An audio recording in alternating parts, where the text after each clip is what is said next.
मी प्रतिभा गवळी नाशिक येथून बोलत आहे. मला 13 वर्षापासून डायबिटीक आहे. मी शुगरच्या 13 वर्षापासून ॲलोपॅथिक गोळ्या 3 टाईम घेत आहे.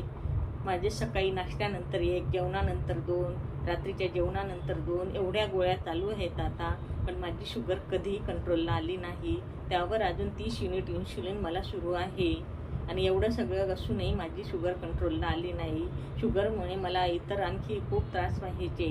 मला वारंवार लघवीला जाणे, तहान लागणे, मेंदूची आकलनशक्ती कमी होणे, कोणी काही बोललेलं मला समजायचं नाही. माझी पायातली ताकद कमी होणे, कोणत्याही गोष्टीत आनंदी उत्साही वाटायचं नाही. पूर्ण माझ्या चेहऱ्यावर प्रचंड थकवा दिसायचा. आणि त्यानंतर मला माझी HbA1c 10.5 होती. कोलेस्ट्रॉल माझं 270 होतं. ट्रायग्लिसराईड माझे इथं 470 होते.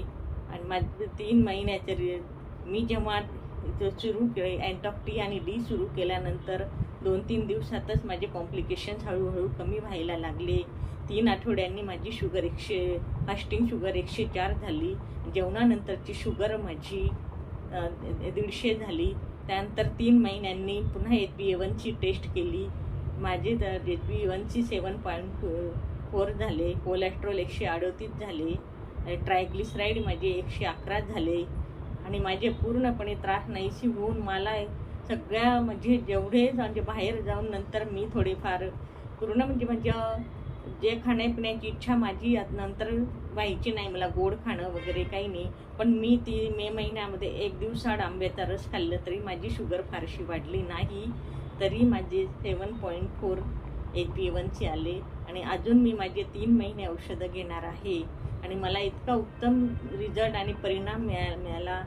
मला अँटॉक-T आणि D यांचे मी शतशः आभार मानते. नसरीन दर्गा यांनी मला उत्तम मार्गदर्शन केले आणि खूप सहकार्य मला केले. माझे पूर्ण उमेद औषध घेण्याची वाढवली.